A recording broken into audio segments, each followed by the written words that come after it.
welcome back to the podcast, Trial by Fire, Untold Stories. I'm RJ. This is Jared. Say hi, Jared. Oh, No, me. That's Jared. I'm Jared. Yes, I'm Jared RJ. Buckley. Yes. Perfect. And we have Scott Smith. I'm not going to do your intro because I'll butcher it. So I'm going to let you do your own intro.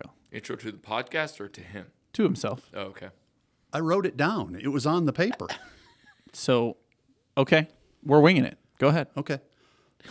My name is Scott Smith. I work for Howell Rescue Systems. Kind of born and bred into the fire service. 35 years. I finally retired and became a salesman. Love it. Short and sweet. Yeah. So give me we'll start on the fire side and work our way through. So give me your background, give me your career path in the fire service. My dad was a firefighter, volunteer firefighter when I was a little kid. I was the kid that would run out and hop in the car and go up to the fire station with him. When I was 18, I joined the volunteer fire department in my hometown. I did that for about 3.5 years and got hired in a neighboring county on a career fire department. Worked there for 26 years, kind of worked my way up. I ended up as the training captain, which was an administrative role, training and safety officer. Did that for 6 or 7 years and then retired from that and took a chief's job in the neighboring town from my hometown where my wife actually lived, and worked as the chief there for a full-time chief of a combination department for 6 years. Nice. So you've kind of run the gambit, more or less, in the fire service. A little bit of everything. Yeah. Yep. That's cool. So, the theme of the podcast is talking about people's background in the fire service and, how you've used it to grow personally, professionally, whatever you want to call that. So let's take it back, and then we'll talk about kind of how you've used that experience, in today's world. Is there anything that sticks out to you as far as like accomplishments or anything are concerned, that you're proud of in your time in the fire service? We'll start there. I guess I'm proud of moving through the ranks at a level that I think a firefighter should do. A couple of years getting my feet wet as a volunteer. When I became a career firefighter, I was the guy riding backwards for 7 or 8 years. Moved into the inspection bureau and was a fire inspector and did fire inspections and things, and then worked shift work at night. I did that for 6 or 7 years, became a lieutenant, became the company officer. Did that for 6 or 7 years before promoting up to captain and taking the administrative role. I feel like you need to kind of get a little bit bored with what you're doing before you promote to another level, and learn what you're doing before you promote to another level. Instead of the person that's really good at taking a test. So if they have to have 5 years on the job to take the lieutenant's test, they take it and they get promoted, and they really don't know the job yet. Mm-hmm. Interesting. So, and I feel like I did that, and I kind of transitioned through those ranks. I focused a lot on hazmat and rescue and extrication, and I was on a USAR team, things like that, and then later in my career, kind of started taking some college classes and administrative classes and learning how to be a better fire officer, and then took the chief's job, and went from top to bottom, or bottom to top, I guess it would be. So would you say you're, because you took that, we'll call it the slow road for lack of a better term, in each of those positions for a decent amount of time before moving up, and would you say that made your transition easier all the way up into the chief's position? I think so. Not only did I educate myself, but I also got to see other people doing it. And as well as I do, not only the bad ones or the good ones, but the bad ones also. So you kind of had that, okay, I'm not going to do what that guy did. What to do, what not to do. Right, yeah. Mentality. So yeah, I think taking the slow road, you grow, and you grow your brain and get it ready to do that next job. Yeah. Did you always want to be a fire chief? Like when you're in the fire service and going through the process promoting, just trying to elevate, right, and get better. Was the goal always to be a fire chief, or No, for 20 years I had no desire to do it. okay. You know, I wanted to do, I wanted to be on the hose, you know, on the truck, on the, you know, I wanted to be doing it. And that's why I didn't take college classes and things like that early on. My wife always encouraged me to, do college, you know, do night school or whatever. And it's like, no, because I'm going to, you know, Texas to learn how to be a structural collapse technician. I'd rather do that than, you know. So yeah, until I got into the administrative role, and part of the training officer was also managing the training budget and doing a lot of the admin stuff. Then it's like, okay, I could probably move up down the road. And, you know, you hit about 50 years old and you're like, yeah, getting up at 3 a.m. and going out on your 14th EMS call just isn't any fun anymore. So maybe I could be an administrator and work during the day. So, yeah. So, but no, for the longest part of my career, I had no desire to be the boss. Is that just a opportunities as they came type situation? Yeah. That just kind of you just rolled into that. Mm-hmm. Yeah. What would you say through that whole process and that path? It's like the biggest lesson that you learned. The biggest lesson that I was taught was two different things, right? He said learned. Right. Learned. Right. This will prove the statement. The biggest lesson I was taught was sometimes it's better to just keep your mouth shut. I don't know how well I learned it, but yeah, no, actually the best lesson I ever learned was from a friend of mine, where he would hold out his hands and touch his ears and say, you have two of these, point at his eyes and say, you have two of these, point at his mouth and say, you have one of these. And that ratio is on purpose. You know. That's interesting. Yeah. That's a good way of looking at that. Again, I wasn't very good at it, but Watch and listen half as much as you talk, right. or double as much as you Double, talk. yeah. I knew. Yeah. Yes. Yeah, something. Whatever Ratios and math. whatever you That's not our specialty here. Yeah, no, it's not. whatever you meant, that's what I agree with. Okay, that's interesting. Go ahead. So even from that standpoint, okay, the lesson taught and then gradually learned, was there anything as a tipping point where that whole idea of 2 eyes, 2 ears, 1 mouth, did that start to sink in at any specific moment in your career?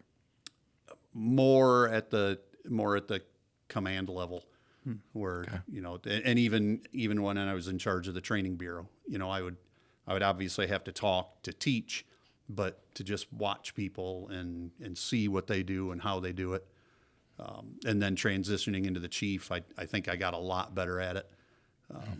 I had several people say, oh, you know, he came up and yelled at me. It's like, no, I haven't yelled at anybody since I've been here, because if I was yelling, you'd know it, you know, and I didn't. We had a conversation, you know. But yeah, once I got to the executive level, it really sunk in and said, you're just going to have to watch and soak it in and figure out what the next step is. It's an interesting point. I think there's a lot that can be learned from that in anything, really. I think that applies to life in general, you know. Close your mouth a little bit more and watch and listen. So that's an interesting lesson. Have you I'm going to assume, but you know, I'm biased because we know each other. Have you taken that into like this next phase? I think so. Again, it's always been an Achilles heel for me, because I love to talk to people and I love to, and you know, and I get reminded. I have a life coach that helps me with things like that. Okay. Yeah, I'm also sleeping with her, but we should clarify that is also right. your significant other. My wife of 33 years. Wow, we just had something happen. Yeah. Breaking news. Yeah. But she likes to say that or point out that there are a lot of people that listen only for the opportunity to be able to reply. They're not listening to what you're saying. They're literally just waiting for you to stop talking so they can say something back. And I have to keep looping that through my head, and especially in the sales world, in the fire service world, as we go to these fire departments, all of these firefighters want to tell you a story, and they all want to talk shop. And I have to remind myself that I'm not the firefighter there anymore. I'm the sales guy trying to sell them something. So just listen to what they have to say and soak it in and figure out what they need. Listen to understand, not to respond. Right. It's a good one. Honestly, it's easier said than done. But that's for just about everybody. But yeah. Okay. So now this particular platform, let's talk shop. Right? Okay. So is there, and whatever you're comfortable with sharing, but is there any stories that you're willing to share that, kind of shaped you during your fire career into kind of the man you are today? We can edit and eliminate stuff. There's a lot of stories that I won't share. Sure. Personal experiences not having anything to do with fire department, as well as a lot of things. That one thing I can tell you, I don't tell a lot of people. I have this weird thing where you go on suicide calls, and we had our share of them in 30 some years, and it's like, I think if I sat here and thought about it, I could picture every face that I saw. I can picture almost every dead body, I think, that I've ever seen. Does that shape you into a person? Well, it makes you a little dark, but I think that's the biggest thing in the job is you have to develop that dark humor. You have to develop that really thick skin. It affected the way I react or related with my kids sometimes, but you just turn into a smart ass and somebody that really thinks a terrible joke is hilarious. Sure. Because that's how you cope. Otherwise you lose your mind. Yeah. And I've had some wonderful experiences too. I've had some really successful things, a little kid from a car crash that all they wanted to do was hold on to you because they were scared. And, It's like, okay, this is going to be my job now, is just to hold this kid. They're uninjured, but, just to hold this kid and make them feel better. So you have things like that to reflect on too. But it's an interesting topic.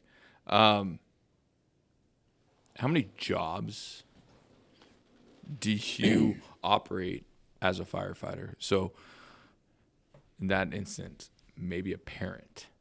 How many jobs and other calls you have to be a electrician?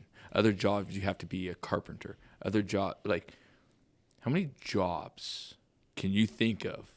I'm sure it's numerous, but I'm just. Mm-hmm. Oh yeah. What are some of the weirdest ones too? Right. You have to be a parent. You have to be an authoritarian. Mm-hmm. You have to be a sympathizer. You have to sympathize with people. You have to do goofy things like, you have to be a goat herder. You have to be a farmer. You have to be the plumber, electrician, and everything else. Sometimes, all they need is all you have to do is shut the furnace off and make their problem go away. But they called you. There was kind of a saying, especially in the it was an urban area, but it was more of a suburban area that I worked in. A lot of houses, not a whole lot of industry and things like that. But they always said that people called 911, and if they didn't need somebody with a gun, literally everything else but somebody with a firearm, they called the fire department. Mm-hmm. So they knew what they needed if they needed a cop. Mm. But if they didn't need a cop, no matter what it was, my furnace is acting funny. I have, I have my, the water main in the basement broke and is spewing water into the basement. What do they call the fire department? They don't call the water department. Water department's closed. It's 3 a.m. They call the fire department. So So yeah, the hats we wore, Yeah. it'd probably scare everybody if we sat and counted them up. Now, I'm really hoping the answer to this is a goat farmer, but what's the weirdest one you've done? Maybe funniest, saddest, whatever. I honestly don't know, because I'm one of those people that, like, my wife can remember things that happened 15 years ago, like almost to the day. And I'm one of those that's like, okay, that was last week, and I only have so much room in my head. Most of the knowledge in my head are stupid things like, lines from cartoons, or or a 50-year-old just having to stick around, right? A 50-year-old movie line, or Yeah. So I don't retain a lot of that stuff. I'm sure if I sat here, actually, when I drive home 9:00 at night, I'll be like, shit, I should have said that one. Yeah. Just record when you're driving home. Yeah. That's what we should do. Yeah. It's interesting though that memory, and some people have better memory than others. Being in the fire service possibly was helpful for dealing with some of the bad stuff. If you're able to just compartmentalize, or whatever you want to call it, or you don't have enough room so they don't stick around, that's an interesting coping mechanism potentially outside Right. of the dark humor and whatever. So Right. is that something that you found for yourself, because obviously everybody's different, but that you were able to let go of a lot of that stuff and not kind of have it hang around and linger? It lingers, but it doesn't haunt me, for lack Yeah. of a better term. I don't sit and dwell on it. Can I remember the really horrific crashes and things? Yeah. But it doesn't. Yeah. I don't. Yeah. I don't let it bother me. I try not to let it bother me. Yeah. Since you're a psychologist as well, dark humor. We hear that all the time in the fire service, firefighters, dark humor. What is it's a coping mechanism, but I've always wondered, like, what drives that dark humor? Because it is a coping mechanism, good, bad, and different. What drives that? I mean, where does that come from? Right. Well, you're a psychologist. Remember, that's one of your hats. So Well, yeah, that's true. That I is wanna true. hear. Yeah, I think it's just kind of the caveman instinct. You just, and the people that survive and succeed in the fire service, 99% of them have to develop it, and they just we naturally develop it. I have heard of people on the job now that things are a lot different. There's anti-bullying rules, and there's all kinds of things that they can't do that we could get away with 30 years ago. So I'm sure it's changing. That era, that way of coping is changing, and I hope it doesn't affect them in a negative way. But yeah, I don't know where it comes from, but you just kind of develop it. And if you're gonna make it in the job, you better have it. Yeah. So I think the label that could be put on that is mental toughness or mental fortitude, or, and that's something that, as you just said, you kind of have to develop in order to be successful. Maybe successful is not the wrong word, but, to last in the fire service, you have to develop some sort of mental toughness. Right. So with what you just said is, have you seen anything over the years as the fire service has changed? The way you developed it was obviously very different than potentially the young guys today are developing it, because it's a different world we live in now. So how do you see that change from the way that you developed it to potentially the way young guys are developing it now? Well, I guess I've been out of it long enough that I don't honestly know if they are or not. Yeah. I don't know if that's still kind of the way, or if they have a totally different way of coping. But it was it was a closer thing, at least in the 90s. Back in the late 1900s when I was a firefighter, I was hired in 1990, and I can remember, you'd have a picnic or whatever, and 3/4 of the people that weren't on shift would show up. I can remember roofing a guy's house that, there were 20 of us there. We had 35 people on the department, and 20 of us were there roofing the guy's house, Wow. because he needed a roof on his house. And I don't think that kind of thing happens anymore. Now I think they show up and they show up for work, and when the shift is over, they go home, and they're done. Yeah. There's no camaraderie and no hanging out and taking care of each other. What is it lacking? Is it a family element? Is it why don't they? What do you think? I think it's a generational thing. Okay. That's kind of the way we grew up, and that's how it was. When I got hired, I was, 22 or 23, and it was explained to you, hey, we're going over to Brett's house and we're going to roof his house. Nobody said, hey, any chance you have time to do this? They just said, hey, we're all showing up at Brett's house at 8:00 in the morning. Oh, okay. So if you want to be accepted, you said, okay, I'll be there. If you were a fire chief in a department right now and you saw that was an issue, is there anything that you could do? Is there anything that you could help with the members to maybe build this back into the culture of the fire service? I think it's got to be a lot of lead by example. Okay. Just I know the fire chief has a job to do on the fire ground, and it's usually not on the end of the nozzle, but he's still got to prove that he's not afraid to get his hands dirty, and when you're not at a fire scene, if somebody says, I need help roofing my house, you need to be the first one to say, I'll be there. You need to lead by example and show them how it works and what you need to do. Yeah, I think that's very much applicable. That's the cool part about even this podcast. Who's actually listening to this? It's going to be all across the board, right? From a fire chief to a firefighter to a spouse to kids. To people that just want to hear stories from the fire industry. And, maybe as a fire chief is listening to this right now and is thinking to himself or herself, how do I build this back? This isn't the department, this isn't the fire service that I came up in. How do I install this back into my department? And lead by example is, yeah, absolutely. But what if their time is so limited they can't? Yeah, that's tough. I've known fire chiefs that really love to use the word me, unfortunately. Me and my, and, I got 14 letters after my name because it makes me feel better. And you need to get away from the me a little bit and get into the we.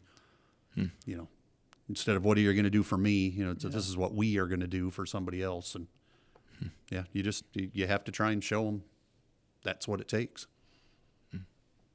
Yeah, and that's tough, man. Changing, culture changes happen over a long time. So that can be super difficult, but it's got to be one of those things I think that you just have to decide and commit to, and then lead by example, like you said, and it's just going to take time. Right. So that's an interesting perspective. So what's some other stuff that you would say that you've taken, or maybe we'll do top 3 or 1 or whatever, that you feel like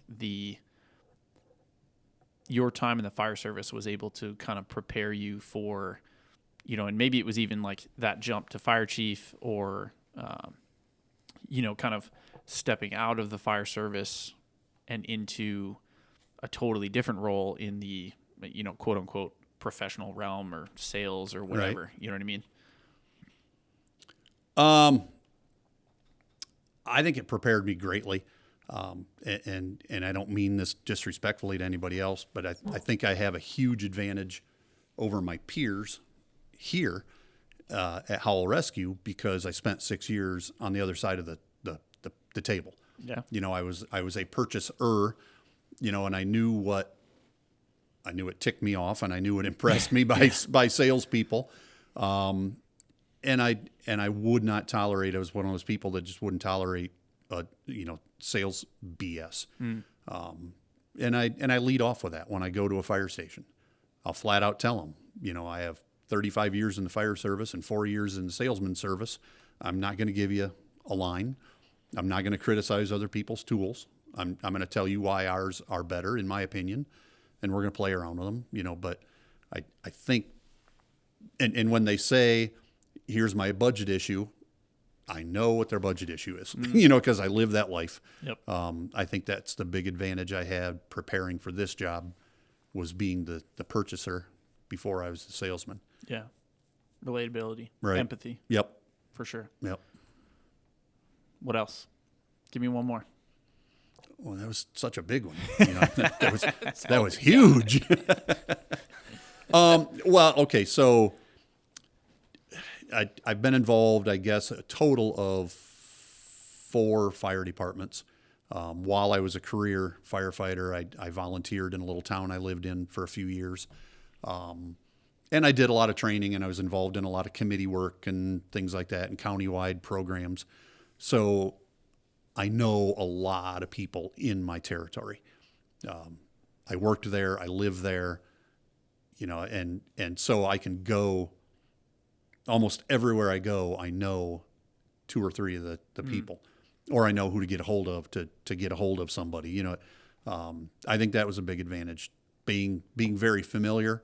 Now, there are a couple of fire departments that if I walked in probably would throw rocks at me because they didn't like me then. We'll go back to the not being able to keep my mouth shut thing. Got it. Yep. So has that kind of hurt me a little bit? Maybe, but not too bad. Yeah. But I know a lot of people in that area, and I'm able to make connections. So, and that's another thing that comes up fairly frequently is the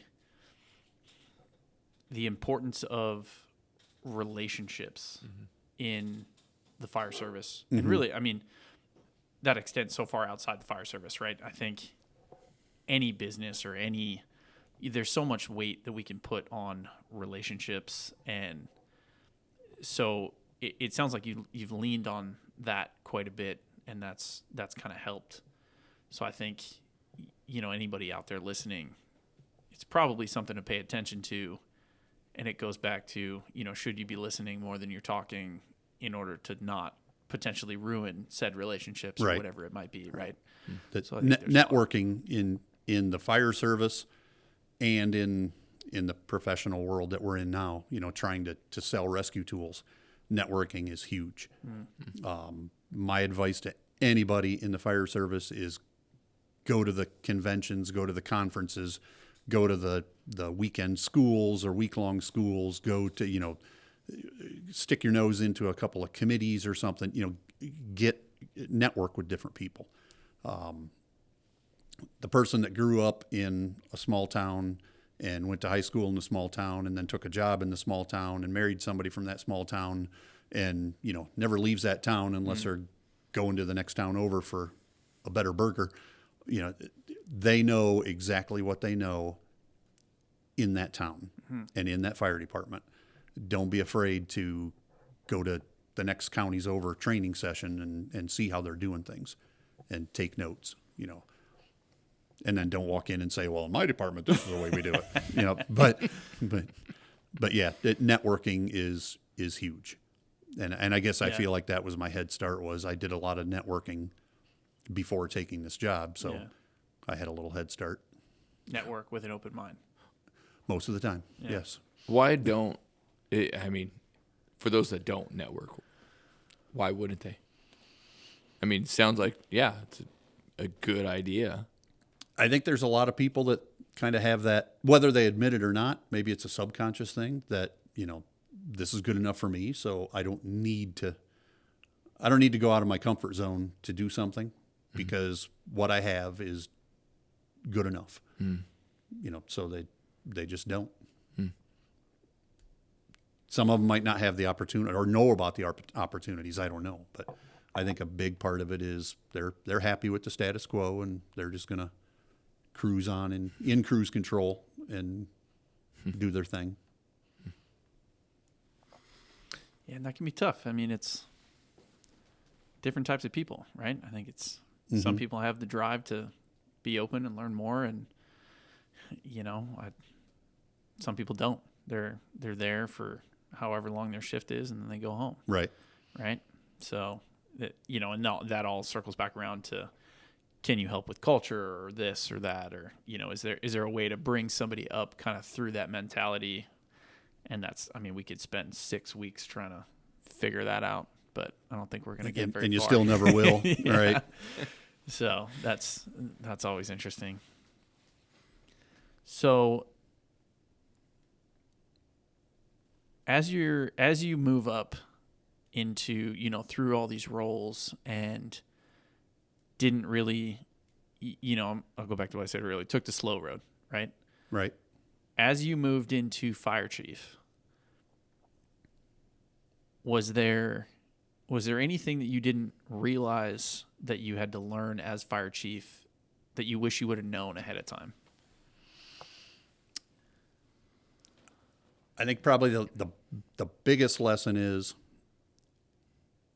it was very easy to trust people and very dangerous to trust everybody because you thought they would have your back as much as you feel like you had theirs. And there's a lot of people when you're sitting in the big office, which wasn't very big, it's just a term, but when you're the head of department, it seems like there's always somebody just waiting for you to screw up so they can either point it out or try and get you in trouble or, make a big deal out of it. And it basically makes you bitter pretty quickly and easily because you want to trust everybody and you want them to trust you, and it backfires on you sometimes. That was my hardest lesson, that I never felt like I was that person when I wasn't a chief, and I was shocked that there were people that would roll over on you, when I was a chief. That's interesting. Unfortunate. Definitely interesting. Yeah. Is there anything you would have done differently, like going into that chief's position, had you have known that ahead of time? No, I don't think so. Just caution overall. On the first day that it was obviously in a different department I knew a couple of people there, but not very many. I flat out told them that even though most of them were volunteers, that we would be professionals and we will act like professionals, and nobody knows the difference when you're in full turnout gear. Nobody knows if you are a New York City firefighter or a Podunkville volunteer. Absolutely. When you're wearing the clothing. And I said, we will act like professionals all the time, on duty, off duty, on a call, not on a call, and that's how we're going to function. I developed a lot of policies and things that improved professionalism, and pretty much said you can either be on board or not, but we're going to be professionals. So I don't think I would have done anything differently. I might have watched my back a little bit more sometimes, but still it's going to happen. The guy that's out for you is going to be out for you. All you can do is do your best not to give him an excuse to scream and yell, to cry and whatever. Yeah, it's a tough position to be in because it's almost, you're chasing perfection at that point in that position, trying not to screw up and always, maybe not always, but having to kind of watch your back, can only make that hard position even harder, because I'm sure there's plenty of people that have no idea what actually goes into being fire chief and running, a fire station or whatever it is. Right. Oh, absolutely. Right? So, but they think they do. Oh, absolutely. Right. Yeah. Right. And kind of keep in mind, unless you're lucky enough to promote within your own department and nobody else applied for the job. If you were the only one that put in for it and they promoted you and you got the job within your department, you're probably going to get a lot of support because nobody else wanted the job. If you interview or test or anything, especially for a department that you're not normally involved with, and there are people that are competing for that job, if they're internal and they stay on that department, you're always going to have somebody saying, he's not doing it right. And if they would have hired me, I would have done it this way. Or they're always going to be pining for your job and thinking in the back of their mind, I'd have done it better. I'd have done it better. You know, so, and that's, you just have to let that roll off your back, do your best, and keep on keeping on. How do you necessarily let it roll off your back? Like, my initial question was, how do you deal with it? But okay, let it roll off your back. What does that look like? Because it's there, it's in front of your face. Right. I tried my absolute best to treat that person like they were the best thing that ever happened to the department. In the role that they were currently in, and say, you know what, I'm going to give them responsibilities. I'm going to bounce things off of them. I'm going to treat them like I can't do without them. Only knowing that the nicer and the better you treated them, the more it pissed them off. I was going to say, Yeah. What if it didn't work? Like, what if it's still? But if you get really ticked off about it, all you're doing is taking it home. Mm-hmm. And so it's like, you know what? You're not going to tick me off. Mm-hmm. And if I treat you really, really well, give you more responsibility, give you more, empower you more, and that ticks you off, more power to you. Mm-hmm. If it doesn't tick you off and you actually become proud in what you're doing and become a team player, then we both win.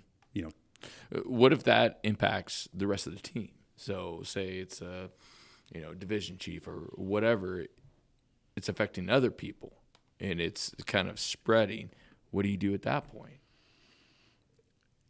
I guess go back to we're going to be professionals, and I can't control what you're saying at the bar, but when you're here, we're going to be professionals. This is how you're going to operate. This is how I'm going to operate. And again, give them all the power in the world to do a good job. Give them everything they need to do a good job. And if they do it, you win. And if they're mad about it, they're still going to do it if they want to stay. You can't tolerate the person that just absolutely rebels. You have to take action, disciplinary action or whatever it is. But if you succeed, then everyone succeeds, and if you don't, then sometimes you have to thin the herd. Yeah, I agree. This is a pretty big topic, especially from a fire chief standpoint. Really relevant to a lot of fire chiefs. Oh yeah, probably way more majority than minority. Absolutely. And so, hearing how others have done it and have attempted to do it and burn some fire chiefs out, maybe help them succeed as well. I wonder. I wonder how really to accomplish this in an effective way, and maybe it's completely circumstantial and dependent on the situation. But I mean, others have said humility. Others have said, others have made this comment on this podcast about fire chiefs having to deal with grudges of others that think they could do the job better. Right. So it's tough. It's tough. Absolutely. It's tough. It's good perspective though. Right. Like it's good to get it out there. I got one more question. Well, I personally have one more question. Jared can do whatever he wants. We'll see what happens. So, we talked about firefighters or fire chiefs, get put on a pedestal, and outside looking in, the fire service very glamorized, right? TV, movies, whatever it is. Right. So, during your tenure, is there anything you want to put out there for ways that communities can better connect with, their public safety figures, their firefighters, Is there anything that you sort of like dream big, perfect world that, fire departments can relate to their communities a little better? Well, obviously they need to support the fire department. I'm big on supporting the fire department in any way I can, whether it's financially or whatever. But it goes both ways. The fire department also has to be ready to support the community. I always, if any time the weather allowed, we would open the doors, get the bay doors open to the fire station, let somebody know that it's not just a building they drive by, that there are people living there.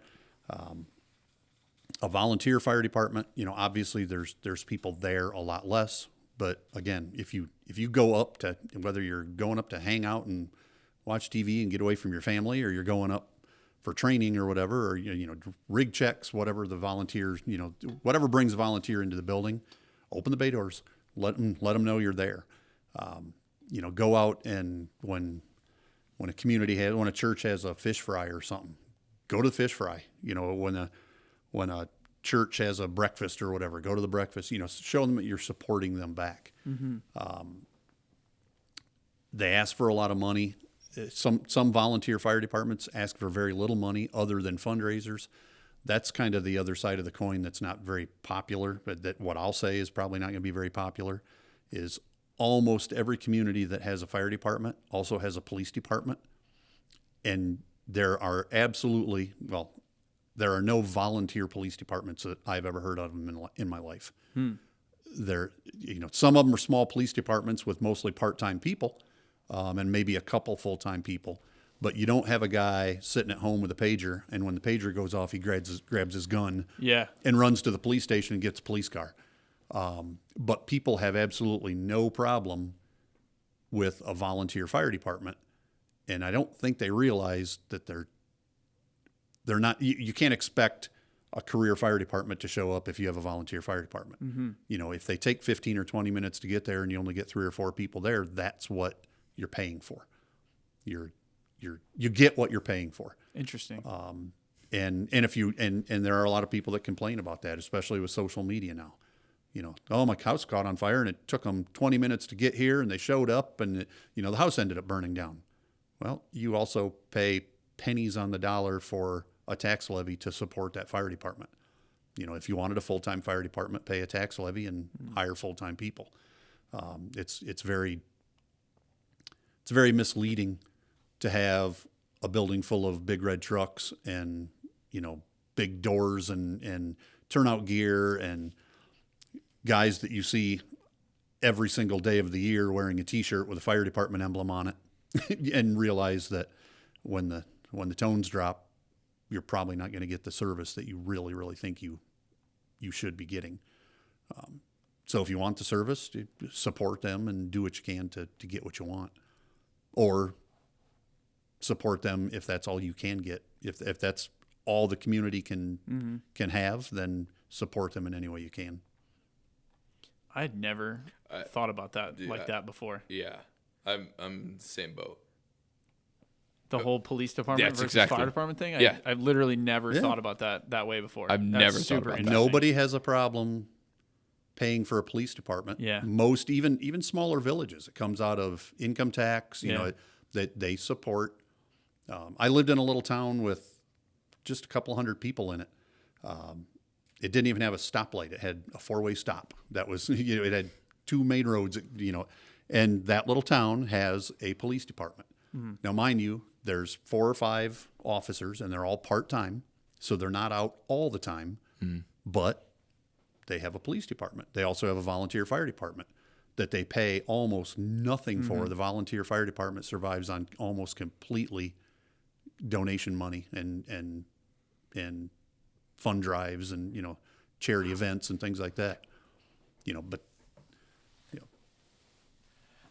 When you put it like that, it's crazy. I can't even think of the question to ask because that's crazy. My mind's like boggled from this. And like I said, it's not a popular thing to say. But you've never ever seen a volunteer police department. Yeah. That's a really good point. And the majority of 911 calls are going to not the police department. Well, and I have a couple of really good friends that are police officers. So of course we harass each other, and we give each other crap. Mind you, this is not a knock on police officers. Right. Go ahead. Yeah. Right. But a vast majority of police department responses are after the emergency is over. That somebody broke into their home, stole the TV and Right. whatever, and left again. They show up and do an investigation, and they do everything they can to investigate it so they can catch that person. But the crisis is most of the time over.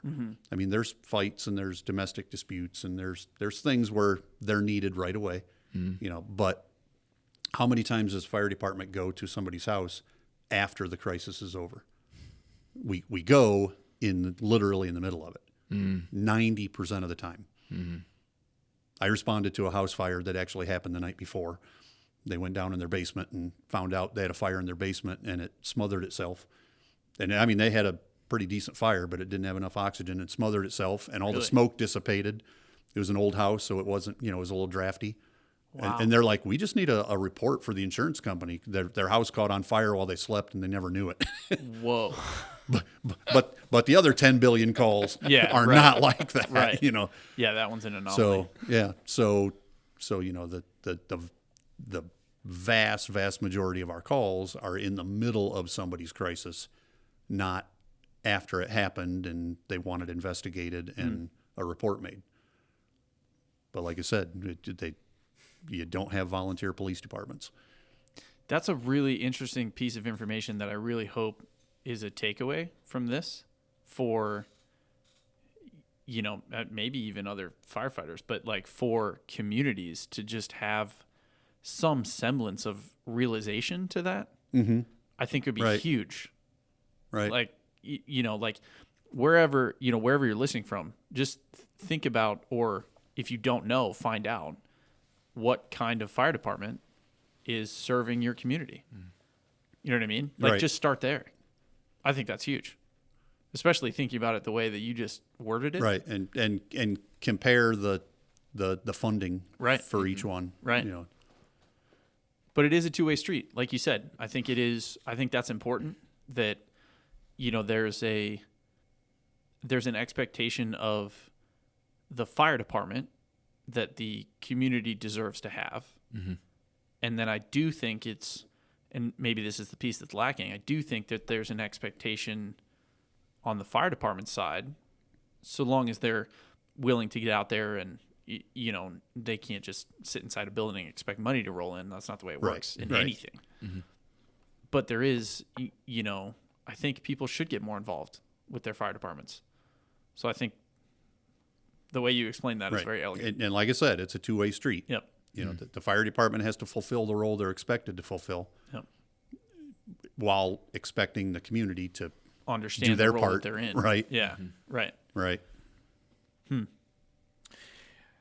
So I got a different question. I like this question. Is there something in the fire service, maybe a phrase, that completely annoys you? There's a lot of them. But RJ knows that I'm easily annoyed. So The answer is yes. Okay, next. honestly, the phrase that probably bothers me the most is brotherhood. Oh, okay. Because Okay. it's so horribly abused that it kind of goes back to the who can you trust and who can't you trust. We throw brotherhood around like it's a religion until I'm having a crisis and everybody just kind of looks the other way and says, "Ooh, I don't want to get involved with that," or my roof is leaking and it's Super Bowl weekend and my roof is leaking and I say, "Can 5 people come over and help me fix it?" And no, sorry, I'm busy. The whole brotherhood thing, I was a union member for 26 years, and it was a brotherhood. Actually, the brotherhood helped more in crisis mode than I feel like I'm being treated unfairly from the chief, and I want the union to come support me, and they're like, "Oh, there's nothing we can do," that sort of thing. Right. Or the chief says, "I want your opinion," and everyone says, "Oh, do whatever you want. We're just going to complain about it, when you're after the fact." That just I think the term brotherhood is grossly exaggerated and abused a lot. Didn't expect that. Didn't either. Because But you're not wrong. Now, I'm not saying it doesn't exist. I'm just saying, Yeah. Well, it's abused a lot. it sounds like brotherhood when it's convenient. Right. or right? when it's an Which emergency, is the problem. Yeah. which is an interesting thought. Okay, so behavior wise, firefighters are trained to respond to emergencies. How do they respond to non-emergencies? Like, well, is it when I'm convenient, Right. Yeah. or when it fits me? Back Right. to your me. Is there not we. is there apathy? Yeah. If it's not my emergency, then I don't care. Right. As long as that doesn't affect me, I don't care. That's kind of the attitude you get sometimes. Damn, son. Yeah, you just towards the end of all this, you're Just bringing a couple dropping things. bombs. I think that is a fantastic mental note to leave everybody listening to this podcast with,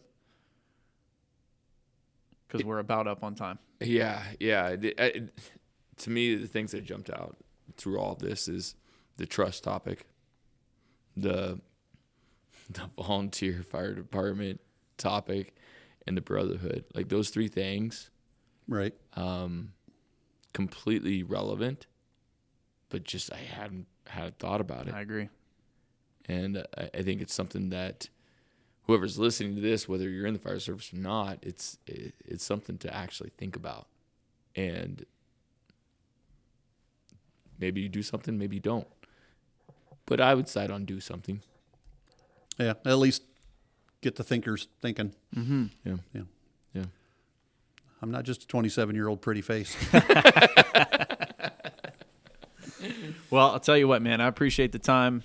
I know you got to drive back to Indianapolis after this, so appreciate you coming out. I think there was a lot of good stuff that came out of that conversation. So Yeah. Thank you. Absolutely. Thanks. Thanks for having me. Till next time. See you guys.